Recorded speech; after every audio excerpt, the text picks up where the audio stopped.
And I think first question is really, I think it's relevant to so many people that are really driven, really ambitious, and mind is always working.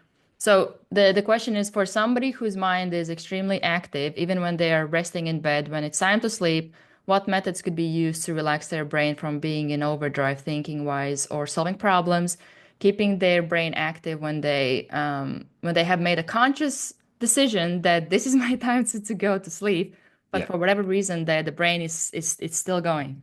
yeah. Okay, let me. I'll just let me backtrack a little bit and just kind of give a little bit of context to Okay. what we're hearing here. So, the most common sleep disorder that is out there is insomnia. Um, about 1 in 3 people will experience an episode of insomnia at any point in a year, and about 1 in 10 people have what we call chronic insomnia disorder. So have got difficulty with sleep that's lasting 3 months or more. And what insomnia is, it's a difficulty either getting off to sleep or staying asleep, essentially, that impacts on them, that impacts on their day.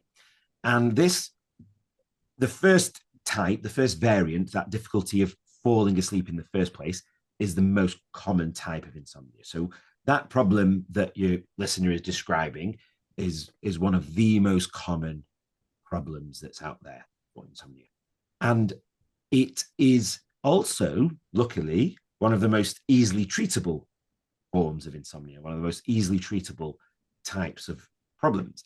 And the full way to treat somebody with insomnia is through a program called Cognitive Behavioral Therapy for Insomnia, CBTI. Now, people might have heard of CBT, cognitive behavioral therapy, through they might even have had it, but for anxiety, for depression. CBT for insomnia is not that. It's a completely different, completely separate thing of its own. That's not in any way related to CBT for anxiety and depression. We run a program for CBT for insomnia at the Sleep Project. We call it Retrain Your Sleep. So we have an online version which you can do in your own time, or you can have a kind of a more one-to-one personalized version with us. And CBT for insomnia is really a program. It's a 4 to 6 week program, depending on where you do it. And it's a program that, first of all, teaches you about your sleep because you can't change what you don't really understand. And it measures your sleep through sleep diaries because you can't alter what you don't measure, and or you can't effectively alter it.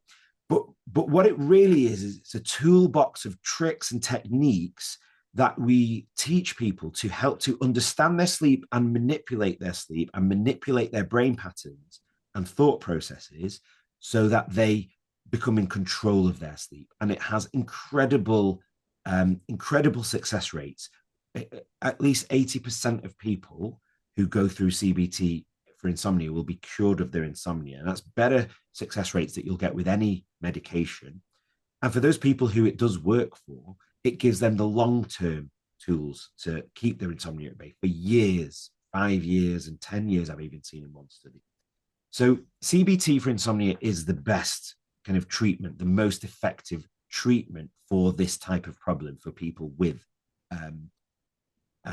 insomnia, any type of insomnia, really.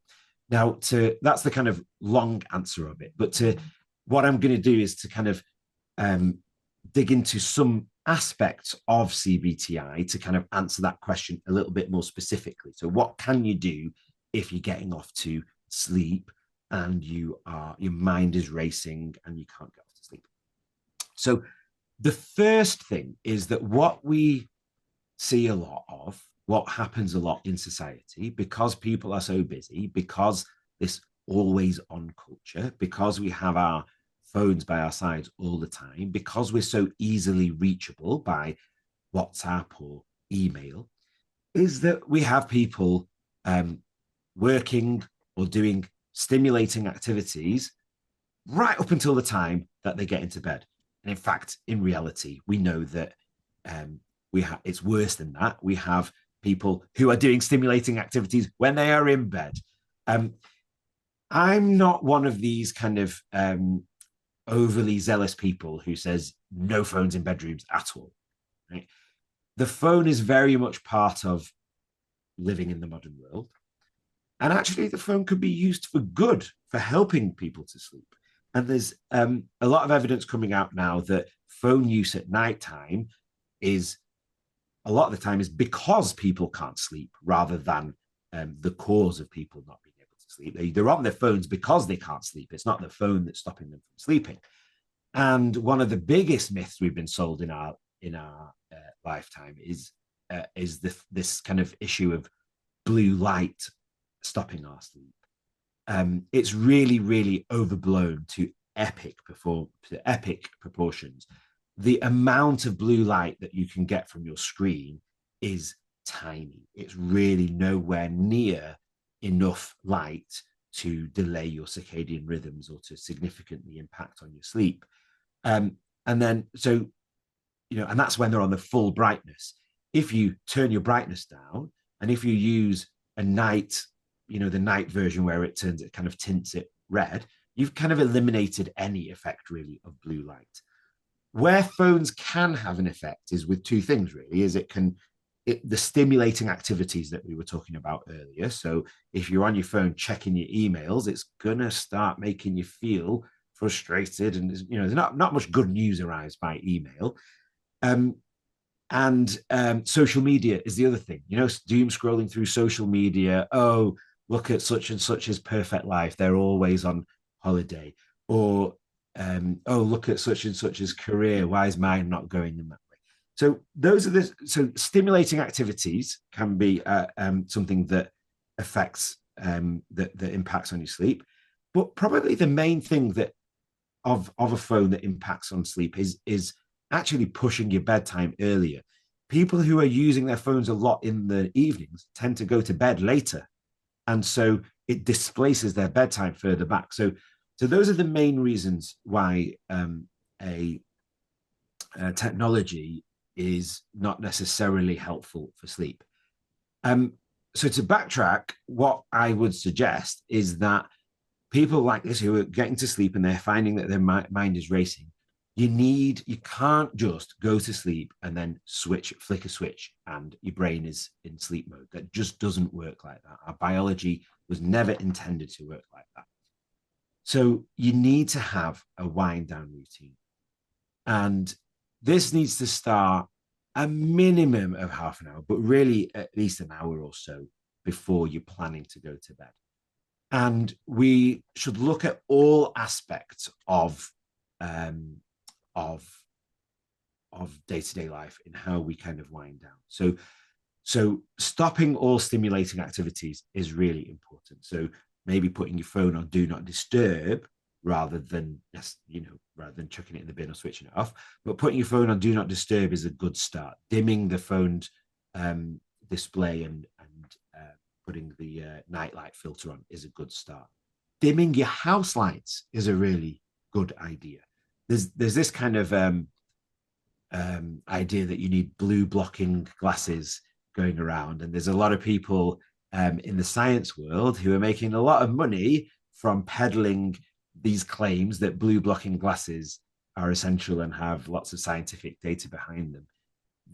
They're not necessary. You're going to reduce the amount of blue light you're getting significantly more by just dimming your lights rather than wearing blue blocking glasses. There's absolutely no need for them.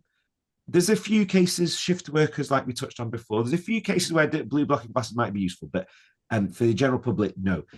An hour before bed, dim your lights, put your phone on do not disturb, do something relaxing. Maybe that's watching telly, it's fine. Maybe that's going for a walk, it's fine. Having a bath is a great idea, not just because it's relaxing, but because it helps us to manipulate our body temperature. We need to get to sleep at nighttime, we need to drop our body temperature by about 0.5 to 1 degree Celsius. Now, having a hot bath doesn't do that directly. Having a hot bath will warm us up, right? But when we have a nice warm hot bath and we get out, what does our skin look like? We're all red and flushed, aren't we?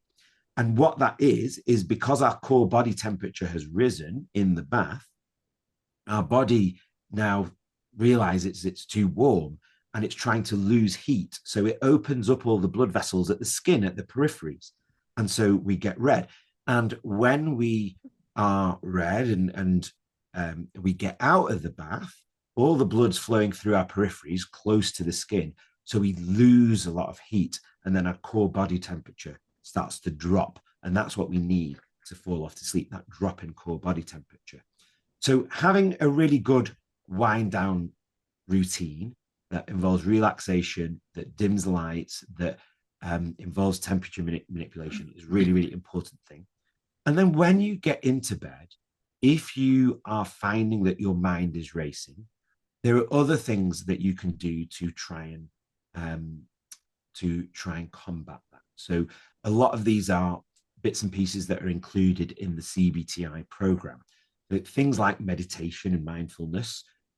There's something that we include called the body scan, which is a kind of a mindfulness type of guided meditation that helps to take your focus off these whirring thoughts. There is other things that you can do to distraction techniques, really. So things like guided imagery and games you can play. Counting sheep doesn't work. Counting sheep is a classical way I say, but it's a bit too simple. It's a bit too boring and simple. So it works for a very short while, and then your mind wanders back to all those things you were worrying about. But there's loads of different kind of tips and techniques that you can use that are included in our CBTI program for that. The other thing that's really important in this for people who have kind of anxious tendencies, and there's a big overlap between anxiety and insomnia. There's a technique known as constructive worry that's also included. It's also part of our CBTI program, and this is where you take these worries and thoughts that you have, the things that the reason that a lot of these thoughts go through our head when we're trying to sleep is we don't make space for them during the day. We're so busy during the day doing everything that we've got to do that we don't actually have that time to mull over and think about things. And so constructive worry is about making time in your day, not just before bedtime, ideally. Ideally, it should be a little bit earlier in the evening, 6, 7 o'clock, and setting aside at least half an hour devoted to worrying about the things that are going through your head. And not just worrying about them, but writing them down. So making a list of your